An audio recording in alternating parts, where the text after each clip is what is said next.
Assalamualaikum warahmatullahi wabarakatuh. Pak Septian Kurnia.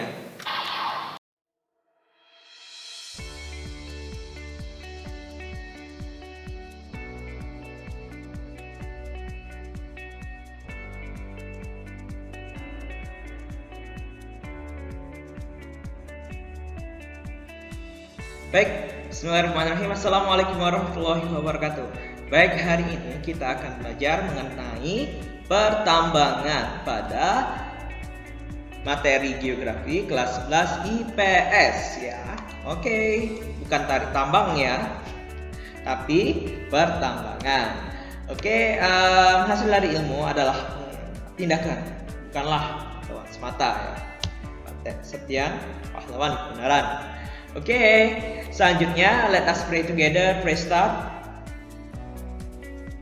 Pray finish. Oke, sebelum itu kita harus start dulu ya dengan bahan tambang. Oke, jadi bahan tambang adalah jenis sumber daya alam yang berupa mineral radioaktif, mineral logam, mineral bukan logam, kemudian batu bara termasuk bitumen, padat dan batuan aspal, minyak dan gas bumi, dan panas bumi. Jadi semuanya itu merupakan bahan-bahan tambang yang notabene-nya semuanya terkubur di dalam bumi selama miliaran jutaan tahun ya, sangat tua, dan mereka terkubur dan bisa kita manfaatkan sebagai sumbangsi ataupun bisa kita manfaatkan dalam kehidupan kita sehari-hari. And next, yang pertama itu ada minyak bumi ya, bukan minyak yang kita goreng di rumah ya, itu berasal dari biji sawit kadang-kadang ya. And next, minyak bumi ya. Nah, minyak bumi itu dari mana sih Pak? Minyak bumi dan gas terdiri atas berbagai campuran unsur karbon dan hidrogen yang disebut dengan hidrokarbon. Nah, jadi minyak bumi di sini kalau kita mau bermotor ya, ngisi minyak, ngisi bensin, semuanya berasal dari minyak bumi. Nah, cuman nanti setelah di-convert untuk bahan bakar seperti di pom bensin ya, itu sudah mulai berubah menjadi pertama, pertalit, dan premium. Jadi banyak jenisnya juga. And next, sebarannya terdapat di Riau, kemudian di Cepu di Jawa, kemudian di Pulau Seram di Maluku ya. Ada banyak sekali ya kalau kita mau sebutkan satu-satu. Itu salah satu contohnya saja. And next, setelah minyak bumi ada yang namanya batu bara. Nah, kalau kalian tinggal di Palembang ya, kalian tentunya pasti melihat kapal pembawa batu bara melintasi Sungai Musi di bawah jembatan Ampera ya. Itu kalau orang Palembang yang lihat, itu jenis batu bara yang pernah kalian lihat langsung. Oke, batu bara di sini merupakan batuan sedimen yang terbentuk dari sisa tumbuhan yang telah mati dan mengendap selama jutaan tahun yang lalu. Nah, jadi mereka mengendap selama jutaan tahun yang lalu dan bisa kita manfaatkan sekarang ya. Masya Allah. Jadi Allah tuh luar biasa baik sama kita. Oke, unsur yang menyusunnya terutama adalah karbon, hidrogen, dan oksigen. Adapun sebarannya tidak perlu kita cukup ketahui saja, tersebar di Kalimantan Timur, Sumatera Barat, dan Sumatera Selatan ya. Ada juga yaitu namanya Bukit Asam dan Tanjung Eni. And next,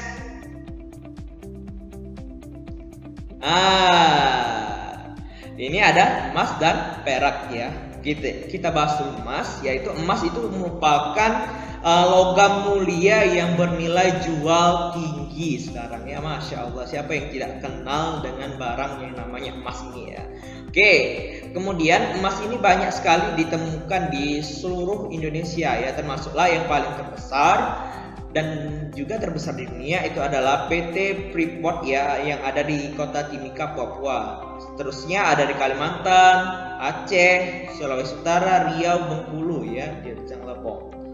Itu sebarannya. Kemudian perak ya. Perak di sini merupakan hasil sampingan ya, hasil sampingan dari biji emas dan tembaga ya, jadi disebut dengan perak. Namun nilai jualnya masih di bawah dari emas ini ya, ibarat kakak adik lah mereka ini, emas dan perak ya, seperti pemain bola juga ya. Kemudian penambangan perak di Indonesia ada di Banten ya, di Cokotok, kemudian di Riau ya, Sungai Sangihe kan senge-senge. Oke, lanjut. Kemudian ada bahan tembaga ya. Tembaga ini biasanya dimanfaatkan dalam industri pembuatan peralatan listrik ya. Nah, jadi kalian ketika ngecas itu di dalam terminal tersebut ada yang namanya tembaga. Itu sebagai penghantar listrik yang baik juga ya. Jangan kalian pegang, nanti kalian jadi Iron Man ya. Kemudian bisa jadi juga untuk pesawat terbang, dekorasi rumah, mesin pertanian dan lain-lain ya. Nah, juga ini penambangannya juga dilakukan oleh PT Freeport di Timika, Papua. Jadi luar biasa ya, Papua itu ladang tambang bagi Indonesia, bagi kita semua ya. And next itu ada bauksit ya. Bauksit di sini adalah sumber biji utama untuk menghasilkan aluminium. Nah, jadi aluminium itu berasal dari bauksit. Dia tersebar di Riau dan Kalimantan Barat. Kemudian ada yang namanya nikel ya. Nah, nikel bukan nikel Arteta ya, itu pemain bola, adalah bahan paduan logam yang banyak digunakan pada industri logam. Nah, jadi keduanya ini yang bauksit sebagai bahan baku aluminium dan nikel sebagai bahan baku logam, tersebar di Sulawesi, Papua, nah di bagian Indonesia bagian timur ya, yang notabene-nya.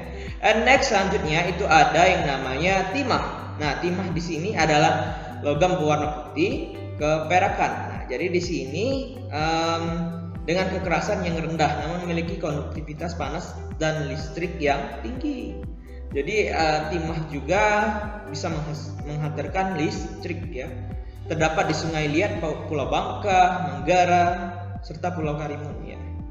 And next kita ke intan. Nah, intan ini bukan teman kita sekelas ya, tapi intan di sini merupakan kristal yang memiliki nilai ekonomi yang tinggi ya. Dan juga dia ini sering dipakai sebagai perhiasan bagi kaum Hawa ya. And next ada mangan. Mangan itu bukan ini ya. Ini tangan. Mangan tuh yang kita mangan minum itu makan Pak ya. Oke, mangan di sini banyak digunakan untuk proses pembuatan besi dan baja. Nah, selain yang tadi ya ada nikel, kemudian ada bauksit ya, juga ada mangan ya.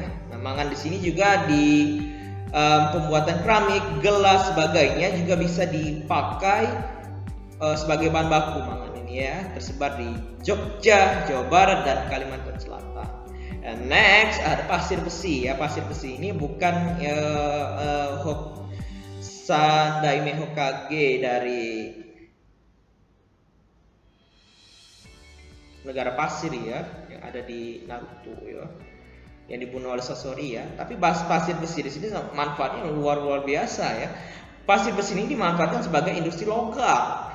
Nah, sebagai industri semen, besi juga terdapat di Cilacap, Jawa Tengah, Sumatera Barat, Lombok, Jogja, dan hingga Kalimantan Selatan. Jadi begitu banyak bahan tambang yang tersebar di Merauke hingga Sabang hingga Merauke yang bisa kita manfaatkan sebagai bahan tambang untuk keperluan bagi Indonesia ataupun keperluan sesama ataupun antar negara ya. Oke. Next, see you next time. Alhamdulillah, doa kafaratul majelis.